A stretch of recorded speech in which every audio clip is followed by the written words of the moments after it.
खुलुमबाय बे समाव बडलेण्ड इंखं टेलिभिजननि स्टुडिअ'आव आंनि हा ब्रह्म दिनैनि गाहाय रादाबफोराव दङ। मरिगावआव मोब्लिब थाराव नांनानै मासे मैदेर थैदों।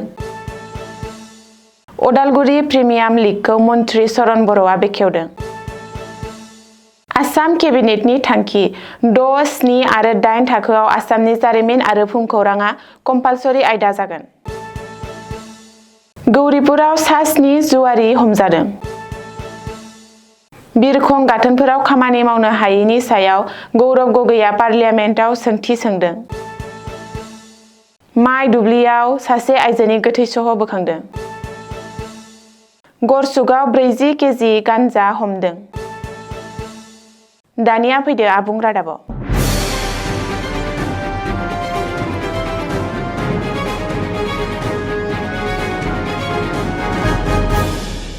मरिगावआव आरोबाव मासे हाग्रानि मैदेरनि गोथै सह' बोखांनो हादों। जाहारनिफ्राय आदार नागिरनानै फैनाय मासे मैदेरनि सह' बोखांनो हादों।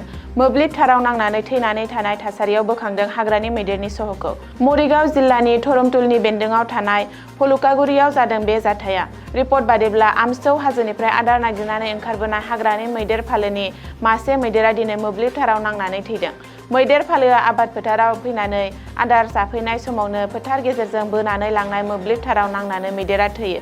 बबेखानि थांनाय हरनि 1 रिंगासोआव बे जाथाया जादों होननानै आन्दाज खालामदों जायगानि सुबुंफोरा।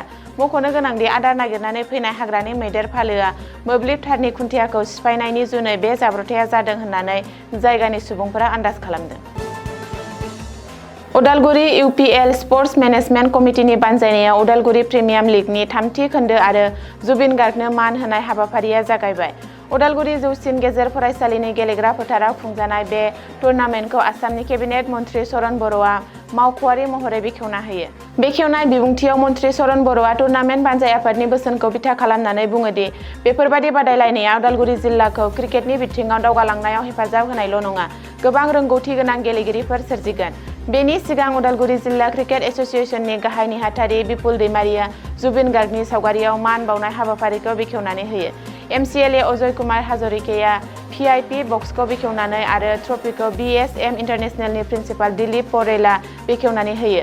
बेनि उनाव टुर्नामेन्टनि गिबि गेलेनाया अरां जेनिथ क्लाब आरो ढेकियाजुलि टाउन क्रिकेट क्लाबनि गेजेराव जायो। बे मेचआव ढेकियाजुलिया टस देरहानानै सिगां बेटिं खालामो आरो थिखानाय 20 अभाराव सासेबो उइकेट खालामालासे 210 रान खालामो। बेनि फिननायाव अरांआ 20 अभाराव 8 उइकेट खोमाना 202 रान खालामनो हायो आरो इनिंसआ जोबो। प्लेयार अफ द मेचखौ ढेकियाजुलिनि श्रवण कुमार खान्डआ मोननो हायो। मख'नो गोनांदि फैगौ 21 दिसेम्बरसिम बे क्रिकेट टुर्नामेन्टआ सोलिबाय थागोन। 6, 7 आरो 8 थाखोनि थाखाय आसामनि जारिमिन आरो भुमखौराङा कम्पालसरि साबजेक्ट एबा गोनांथार आयदा जागोन। आसाम सोरखारनि केबिनेट मेलाव बे बिथांखिखौ लादों। मख'नो गोनांदि रबिबारखालि दिसपुरनि लकसेवा भवनाव आसाम सोरखारनि सप्तायारि केबिनेट मेल खुंनाय जायो।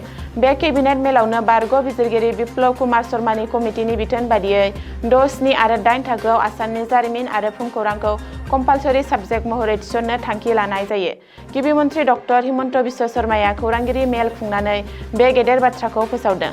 बेनि अनगायैबो रबिबारखालि केबिनेट मेलाव आसाम सोरखारा माखासे गोनां बिथांखिफोरखौबो लानाय जायो होननानै सुलुङाव फोरमायदों। धुबुरी जिल्लानि गौरिपुराव आयेन बेरेखायै जुवा गेलेनाय आरो जुवा खेला होनायनि हेंथायै पुलिसनि अपारेसन खालामनाया सोलिगासिनो दं। बेनि गेजेरावनो पुलिसआ सा 7 जुवारिफोरखौ हमनो हानायनि खौरां मोन्दों। सुलुङाव फोरमायथिनाय बायदिब्ला गौरिपुर पुलिसनि जेआव नांदों सा 7 जुवारिफोर। रबिबारखालि हराव गौरिपुर पुलिस थानानि बेन्दोंआव थानाय बरायबारिनि 4थि खोन्दो गामिनि दै जगायग्रा बिथांखिनि बिल्डिंआव पुलिसआ अपारेसन खालामनानै सा 7 जुवारिफोरखौ हमदों। बबेखानि हमजानाय सा 7 जुवारिफोरखौ दिलबर आली, सफिजुल सिकदार, रेजाउल खान, इलियास रहमान, सफियार रहमान, आली हुसेन आरो आख्तार हुसेन होननानै सिनायथिदों। बे सा 7 जुवारिनिफ्राय पुलिसआ नोगोद 5,400 रां, गं 7 मबाइल फन आरो जुवा गेलेनायाव बाहायग्रा मुवा बेसादफोरखौबो जब्द खालामदों होननानैबो सुलुङाव फोरमायदों। थांनाय माखासे साननिफ्राय हादरनि बिरखं गाथोनफोराव जोबनाय गैयै जेंना सोमजिनायनि सायाव पार्लियामेन्टआव सोंथि दैखांदों लकसभानि बेरेखा दोलोनि लेङाइ दैदेनगिरि आरो एमपि गौरव गगैआ। लोगोसे गौरव गगैआ बेनि थाखाय सोरखारखौ दायनिगिरि खालामदों। मख'नो गोनांदि अख्रां दावबायारिफोरा गोबां जेंनाजों मोगा-मोगि जानो गोनां जानायखौ नोजोर होनानै जरहाट लक सभानि एमपि आरो आसाम प्रदेश कंग्रेसनि आफादगिरि गौरब गगैआ अख्रां हान्थामेला बिफाननि मन्थ्रिखौ गासै जेंनानि सायाव हादरनि नोगोरारिफोरनो फोरमायथि होनो खावलायो। बबेखानि थांनाय सानफोराव गोब्राब जेंनाजों मोगा-मोगि जानांनाय अख्रां दावबायारिफोरनि गेजेराव माखासे डायालाइसिस बेरामिफोरबो दं। सोरनिबा न'आव हाबा दं, सोरबाया आंगोफोरखौ खौरां लानो थांदों। बिरखं गाथोनफोराव दिनैसिम गुलाय-गुजाय थासारि सोमजिगासिनो दं। बिरखं गाथोनावनो दावबायारिफोरा सम बारहोनो गोनां जादों होननानैबो गौरब गगैआ लकसभायाव बुंदों। काछार जिल्लानि सिङाव थानाय सनाय महकुमानि सुन्दर गामिनि सासे 57 बोसोर बैसोनि सुबुंखौ गावनि आंगो बिहामजोखौ खास्रि-बिस्रि बुथारनायनि दायाव खायो। मिथिनो हानाय बादिब्ला दायनिगिरिजों बुथारजानाय आइजोनि सह'खौ थांनाय दानाव माइ दुब्लियाव खावसे जि-जोम गैयालासे आखाइ खाख्रबना दोननाय थासारियाव मोननो हादोंमोन। थांनाय 23 नबेम्बर खालि मोसौ-मैसोनि आदार बुथुमनो थाखाय गावनि न'निफ्राय ओंखारलांनायनि उनाव मनवारा बेगमआ न'आव गिदिंबोफिनाखैमोन होनना रिपर्टआव फोरमायदों। जायनि उनाव नखरनि सोद्रोमाफोरा गोमानायनि अखानायै नागिरना माइ दुब्लियाव बिनि सह'खौ मोननो हादोंमोन। गामिनि सुबुंफोरा बे जाथायखौ आथोनारि गाग्लोबनायनि इसारा होयो आरो नखरनि सोद्रोमाफोराबो मनवाराखौ आथोनारि गाग्लोबनायनि उनाव बुथारदोंमोन होननानै अजद होयो। जाथायनि उनाव पुलिसआ गोख्रों नायबिजिरनायनि उनाव गामिनि थागिरि नरम आलीखौ खायो आरो आयेन बादियै साजा होनायनि थिरांथा लायो। गरसुक पुलिस थानानि सिङाव थानाय गुवाहाटी पुलिसआ इन्टार-स्टेट बास टार्मिनेल ओनसोलनिफ्राय खमैबो 40 किल'ग्रामसो गान्जाजों लोगोसे बेयाव लोब्बा गोनां सासे सुबुंखौ खायो।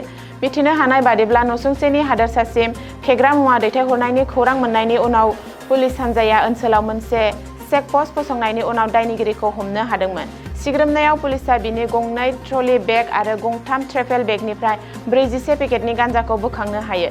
जब्द खालामनाय बेसादफोरखौ ड्राग्स डिटेक्शन किटनि गेजेरजों जायगायावनो आनजाद नायनाय जादोंमोन आरो बेफोर मुवाखौ थारैनो गान्जा होनना रोखा जायो। हमजानाय दायनिगिरिखौ उत्तर प्रदेशनि गाजियाबादनि थागिरि अमित राम होनना सिनायथिदों। बे समाव बेनि सायाव नारकटिक्स, ड्राग्स आरो साइक'ट्रपिक साबस्टेन्स एक्टजों सोमोन्दो गोनां दफाफोरनि सिङाव आयेनारि राहा लानाय जाबाय। दिनैनि रादाबा एसेनोसै, गोजोन्थों।